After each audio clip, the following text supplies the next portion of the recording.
안녕하세요. 저는 현재 프랑스 파리에 살면서 승무원 일을 하는 타냐 보비치라고 합니다. 제 출신은 세르비아로 원래는 제5국의 항공사에서 일하고 있었지만 페이도 더 높고 근무 환경도 더 나은 곳에서 근무하고 싶다는 욕심이 있었습니다. 여기에 프랑스의 파리에 대한 로망까지 더해져서 프랑스의 항공사에 지원하기로 마음먹었죠.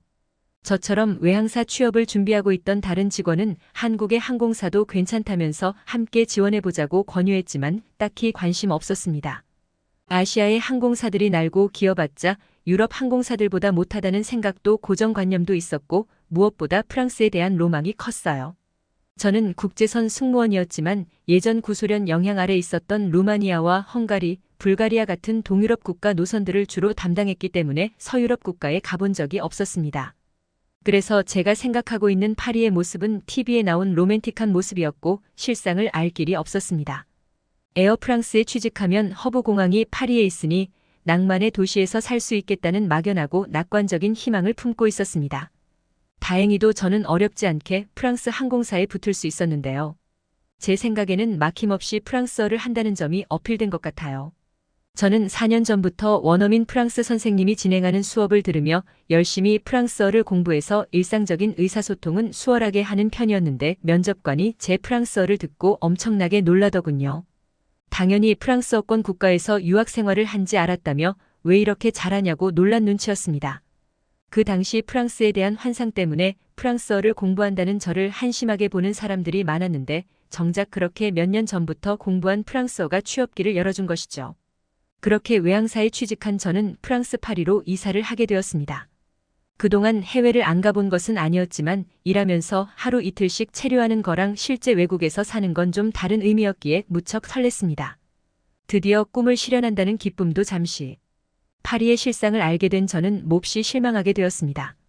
일할 때를 제외하고 쉬는 날에는 항상 파리 시내를 돌아다녔는데 제가 드라마나 영화에서 봤던 파리는 온데간데 없었고 쓰레기와 쥐로 가득한 풍경만이 즐비해 있더군요. 에펠탑이 보이는 샹드마르스 공원에서 우아하게 피크닉을 즐기고 싶었던 저였지만 공원에 기어다니는 생쥐들을 보고 기겁해 음식도 먹는 둥 마는 둥 하고 그곳을 도망쳐 나왔습니다. 대체 이런 곳에서 어떻게 피크닉을 즐기는 건지 알 수 없었지만 저를 제외한 프랑스인들은 그게 뭐 대수냐는 듯 신경도 안 쓰고 자기들끼리 담소를 나누고 있었습니다. 공원을 벗어나도 괴롭기는 마찬가지였습니다. 파리의 길거리를 지나가다 보면 이렇게 쓰레기가 넘치도록 쌓인 것을 자주 볼 수 있었습니다. 그래도 쓰레기 더미가 쌓인 정도는 양반이죠. 어떤 곳들은 박스나 봉지가 널브러진 상태로 정리도 안 되어 있었습니다. 거의 100m 가까이 쓰레기가 한 줄로 늘어져 있는 광경을 본 적도 있습니다. 이렇게 쓰레기가 한 곳에 모여 있지 않고 다 흩어져 있는 이유는 해당 구역의 청소부들이 파업하느라 제대로 정리를 안 해서였습니다. 파리는 정말 밥 먹듯이 파업하고 시위했거든요. 시위대가 노래를 부르면서 거리를 행진하는 모습은 파리에서 흔히 볼 수 있는 모습이었습니다. 처음에는 신기하고 진귀한 경험이지만 나중에는 보는 것만으로도 스트레스였습니다. 길을 건너고 싶어도 시위대가 지나갈 때까지 기다려야 한다던가 시위하는 이들이 옆은 보지도 않은 채 지나가는 바람에 세게 부딪힌다든가 하는 사소한 일부터 시작해서 환경미화원이나 철도 파업이라도 일어나면 넘치는 쓰레기의 악취와 중단된 열차 노선들 때문에 시민의 생활은 불편해지곤 했습니다. 여기에 외국인에 대한 차별도 심했습니다.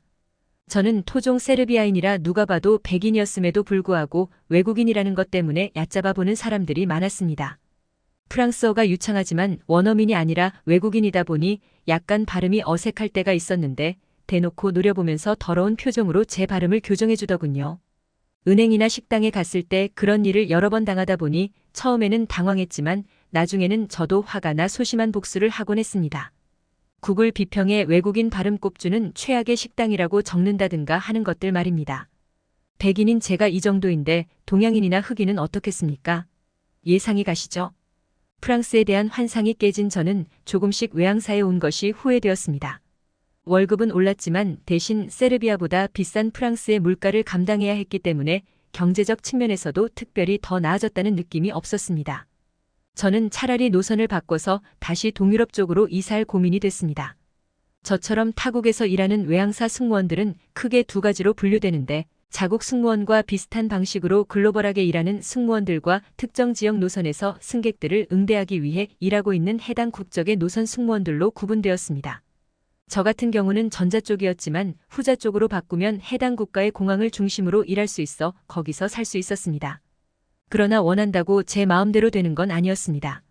오히려 희망했던 노선과 다르게 뜬금없이 아시아 쪽 노선을 담당하게 되었습니다.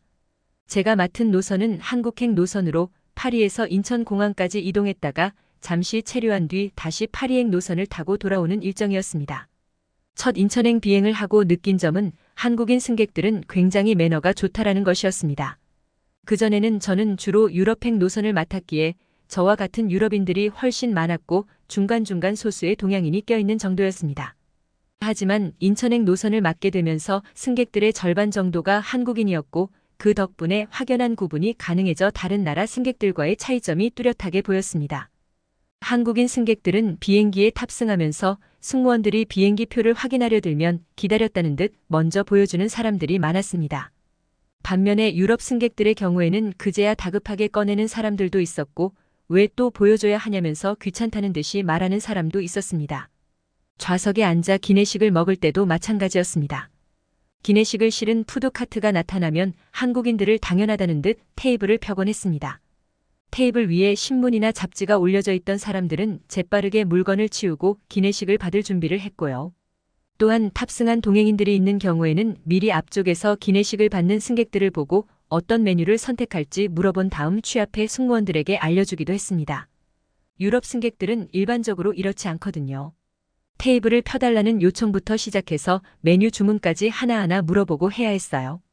게다가 외국인 승객들의 경우는 메뉴를 선택하면서도 한국 승객보다 훨씬 까다로웠는데 무슨 재료로 만들어졌는지 설명을 해줘야 하는 경우가 많았습니다. 그도 그럴 것이 외국인들은 채식주의자들이 많고 이슬람계 출신의 유럽 이민자들의 경우에는 돼지고기가 들어있는지 꼭 물어보곤 했습니다. 그래서 우리 항공사에서는 채식주의자용 메뉴가 따로 있었고 가능하면 소고기나 닭고기 위주로 요리하고자 했습니다. 그런데 기내식이 항상 모든 고객이 마음껏 선택할 수 있도록 충분한 건 아니었습니다.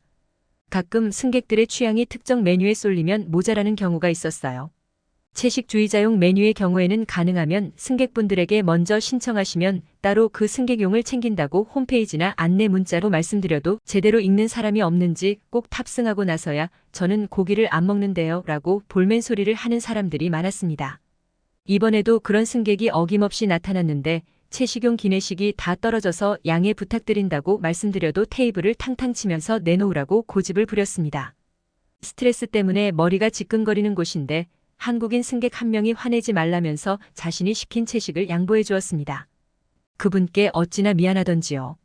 나중에 가서 정말 감사하다고 제가 따로 감사의 말씀을 드렸지만 한국인 승객분께서는 별것 아니라면서 손사래를 치셨습니다. 원래 그분은 채식주의자는 아닌데 티켓을 발급하는 과정에서 특별 기내식 신청이라는 게 있어서 호기심에 시켜본 것이라고 말했습니다. 나중에 기회가 되면 또 먹어보면 되니 너무 신경 쓰지 말라고 말씀하셨습니다. 첫 비행에서 한국인들의 매너 좋은 모습에 감동한 저는 기분 좋게 비행을 끝낼 수 있었습니다. 그리고 마침내 인생 처음으로 인천공항에 입국했는데 예상하던 것보다 더 크고 멋져서 깜짝 놀랐습니다. 당연히 유럽 공항보다 더 작고 시설도 별로일 거라고 생각했던 게 얼마나 어리석은 편견이었는지 깨달았습니다.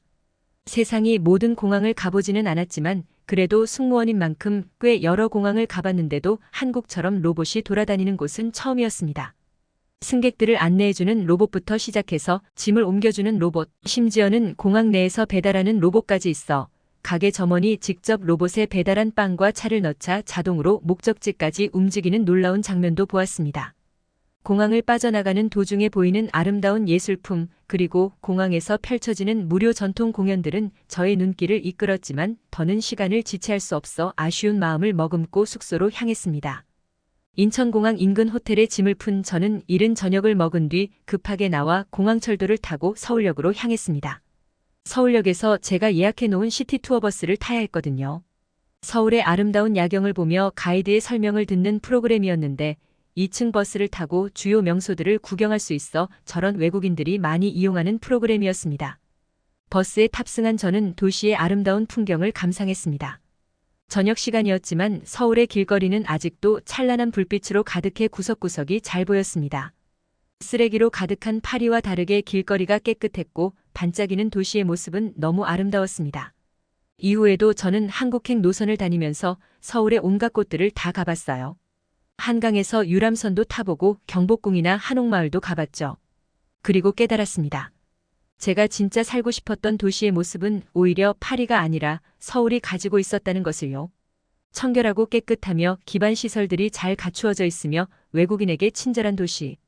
밤이 되면 도시를 수놓은 가지각색의 불빛으로 분위기에 취할 수 있는 도시. 무지한 저는 서유럽과 아시아에 대한 편견에 갇혀서 조금만 더 시야를 넓히면 내가 원하는 곳을 찾을 수 있다는 걸 놓치고 있었던 것입니다. 반면에 개방적인 시각으로 저처럼 편견이 없어 한국의 항공사도 고려했던 이전 직장 동료는 현재 한국에서 자신이 진정으로 원하던 삶을 지내며 편하게 지내고 있다며 행복하다고 연락을 해왔습니다. 아, 그녀가 너무 부러워요. 파리의 환상을 가졌다가 정작 자신이 진정으로 원하는 도시의 모습은 한국에 있었다는 것을 깨닫고 후회한 외국인 승무원의 이야기. 어떻게 들으셨나요? 저희 클립뉴스는 언제나 재밌고 감동적인 사연을 기다리고 있으니 언제든 제보 부탁드립니다.